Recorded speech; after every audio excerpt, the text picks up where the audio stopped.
नमस्कार दोस्तों, एक बार फिर से आपके समक्ष हाजिर हूँ एक बहुत ही सुंदर कहानी लेकर। और ये कहानी मैं आपके लिए लाई हूँ डॉक्टर मंजरी शुक्ला जी की किताब फूलों के रंग में से। और मेरी कहानी का नाम है गोपू और जादूगर। हाँ जी, तो शुरू करती हूँ कहानी। गोपू और जादूगर। गोपू को जादुई किस्से कहानियाँ पढ़ने का बहुत शौक था। हमेशा वो परी कथा और जादूगर के बारे में पढ़ता रहता था। एक दिन वो एक बहुत ही रोचक जादुई कहानी पढ़ रहा था कि तभी कमरे में धुआं उठा और उसमें से सोने जैसे चमचमाते कपड़े पहने हुए एक जादूगर बाहर निकला।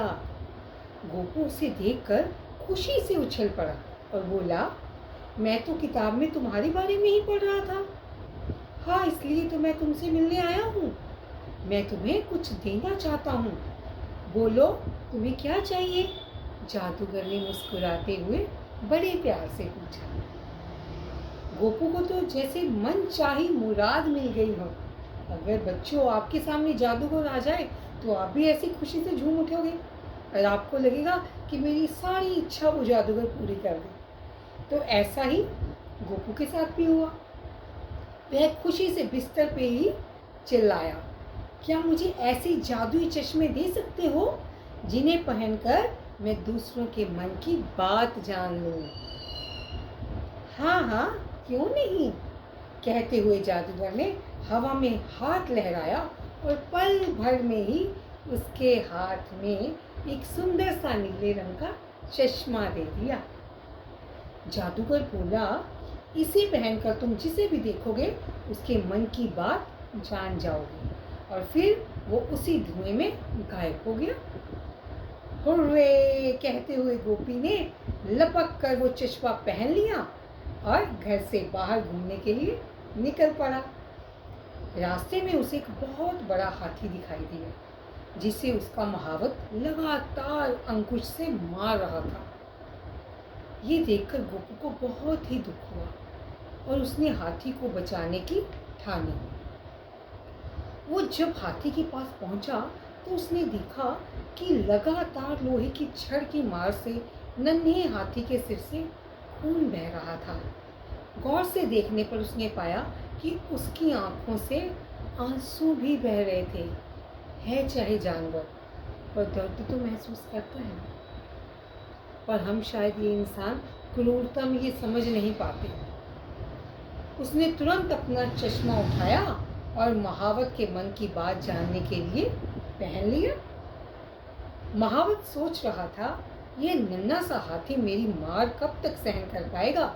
या तो ये मर जाएगा या फिर पागल हो जाएगा। फिर मैं तस्करों को इसके दांत बेचूंगा और ढेर सारे पैसे कमाऊंगा। देखिए महावत का लालच, और अपने लालच में वो बेजुबान जानवर पर जुल्म कर रहा था। ओ, तो ये बात है। गोपू को तो उसके मन की बात पता चल गई अब चश्मा डाल के। पर मैं तुम्हें अपने मकसद में बिल्कुल भी कामयाब नहीं होने दूंगा, गोपू ने धीमे से बोला। गोपू ने महावत को इशारे से अपने पास बुलाया और बोला, मेरे पास आओ, मुझे तुमसे बहुत ज़रूरी बात करनी है। महावत, जो कि स्वभाव से ही रूखा और चिड़चिड़ा था, हाथी के ऊपर से ही चिल्लाकर बोला, मुझे नहीं सुननी तुम्हारी कोई बात। गोपू लापरवाही से कंधे उचकाता हुआ बोला, ठीक है, मैंने तो सोचा था कि मेरे पास कुछ हाथियों के दांत पड़े हैं, तुम्हें उनके बारे में बताऊं। गोपू ने इसका लालच पकड़ लिया और उसी लालच को देते हुए उसने महावत को अपने हाथ में करना था। हाथी दांत के बारे में सुनते ही महावत की आंखों में चमक आ गई और झट से हाथी के नीचे उतर गया। नन्हा हाथी, जिसका नाम बम्पी था, बड़े गौर से उन दोनों की बातें सुन रहा था। महावत ने खुशी के मारे गोपू का हाथ पकड़ लिया और उसकी खुशामद करते हुए बड़े ही मीठे स्वर में बोला, कहाँ है हाथी के दांत? तुम्हारे पास कैसे आए? कितने दांत हैं और कहाँ रखे हैं? गोपू महावत की अधीरता देखकर मन ही मन मुस्कुराते हुए बोला, ओहो, तुम इतने सारे प्रश्न एक साथ पूछोगे तो क्या मैं भूल नहीं जाऊंगा? करते हुए महावत जोर से हंसा और बोला, अच्छा अब जल्दी से बताओ, हाथी दांत कहाँ रखे हैं? मेरे पिताजी एक शिकारी हैं और उन्होंने बहुत सारे जानवरों का शिकार किया है, इसलिए बहुत सारे शेर चीतों की खालों के साथ साथ हाथी दांत भी हैं। क्या तुम मुझे वो दोगे? महावत ने बड़े प्यार से पूछा, क्योंकि अब महावत को अपना लालच था। अब महावत की भाषा प्यार में बदल गई। हाँ हाँ, क्यों नहीं, मेरे यहाँ तो पूरा कमरा भर के ये सब चीज़ें पड़ी हैं। तो तुम्हारे मम्मी पापा तुम्हें डांटेंगे नहीं? महावत ने कुछ घबराते हुए कहा। वे दोनों इस समय घर नहीं हैं। गोपू हंसते हुए बोला, पर तुम्हें भी मेरी एक शर्त माननी पड़ेगी। क्या? जल्दी बोलो। महावत उत्सुकता से बोला। इस हाथी को तुम्हें मुझे देना पड़ेगा। गोपू प्यार से हाथी को देखते हुए बोला। हाँ हाँ, ले लो, आज से ही। ना ना, इसी समय से ये हाथी तुम्हारा हुआ। महावत खिसे निपोड़ता हुआ बोला। तो चलो, मैं अभी तुम्हें वो हाथी के दान दे देता हूँ। गोपू महावत को अपने पीछे आने का इशारा करते हुए बोला। गोपू ने अपने घर से थोड़ी दूरी पर ही महावत को खड़े रहने के लिए कहा और खुद एक गली की ओर चला गया। महावत खड़े खड़े डर रहा था। उसे लग रहा था कहीं ये लड़का हाथी दांत लेकर नहीं आया तो उसका हाथी भी उसके हाथ से चला जाएगा और कहीं वो किसी से उसकी शिकायत ही न कर दे। अब मन में चोर हो तो डर तो लगेगा ही। यही सब सोचते हुए महावत के माथे पर पसीने की बूंदें चमक उठी। तभी उसे गली के मोड़ से गोपू आता हुआ दिखाई पड़ा। वह लगभग दौड़ता हुआ गोपू के पास पहुंचा और लालच भरी निगाहों से बोरे की ओर देखने लगा, क्योंकि गोपू के हाथ में बोरा था तो उसे लालच था इसी में दांत होंगे। गोपू ने बोरे को हल्का सा खोलकर दिखा दिया। बोरे के अंदर से झांकते हाथी दांतों को देखकर वह खुशी के मारे चीखा, अरे वाह, अब तो मैं करोड़पति बन जाऊंगा।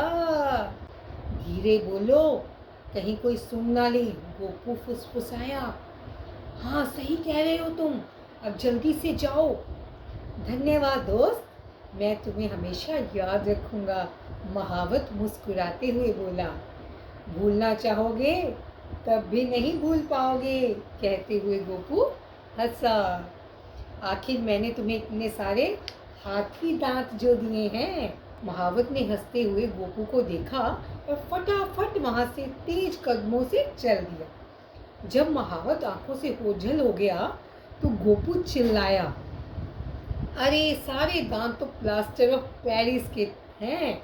और ये कहकर वो जोरों से हंसने लगा। तभी मम्मी ने उसे बिस्तर से उठाते हुए कहा, अब सपना ही देखते रहोगे या स्कूल भी जाना है? गोपू आंख मलते हुए उठा और बोला, तो क्या मैं सपना देख रहा था? हाँ, मम्मी हंसते हुए बोली, तो चलो मैं आपको अपना मज़ेदार सपना सुनाता हूँ। कहते हुए गोपू माँ के गले लग गया। देखिए कितने सुंदर भाव इस कहानी में पिरोए हुए हैं। अगर गोपू ने जादूगर से चीज़ भी मांगी तो उसका इस्तेमाल अच्छाई के लिए किया, दूसरों की भलाई के लिए किया। असली परोपकार यही है। हम खुद के लिए तो जीते हैं, पर दूसरों के लिए जीना ही असली जीना है। और सबसे बड़ा जीना कि हम इंसानों का दर्द समझने के साथ साथ जानवरों का दर्द भी समझें। ये जानवर हमें बहुत कुछ देते हैं, बहुत कुछ मिलता है हमें जीने के लिए इनसे, तो इनका ध्यान रखना भी हमारी जिम्मेदारी है। ये प्रकृति इतनी सुंदर है, इसकी देखभाल करना भी हमारी जिम्मेदारी है। तो हमें अपनी जिम्मेदारी नहीं भूलनी चाहिए बच्चों। कैसी लगी? आशा करती हूँ कहानी आपको बहुत अच्छी लगी होगी और आपको इससे सुंदर सी शिक्षा भी मिली होगी। पर आप मेरे चैनल को सब्सक्राइब और शेयर करना मत भूलिएगा और मेरी कहानियों को लाइक करना भी मत भूलिएगा, जो आप भूल जाते हो कभी कभी। तो इसी मंच पर, आपके आकर्षण मंच पर, मुझे आपका फिर से इंतज़ार रहेगा अगली बहुत ही रोचक और शिक्षाप्रद कहानी के साथ। मिलती हूँ आपसे एक बार फिर से। खुश रहिए, स्वस्थ रहिए, शब्बा खैर। धन्यवाद।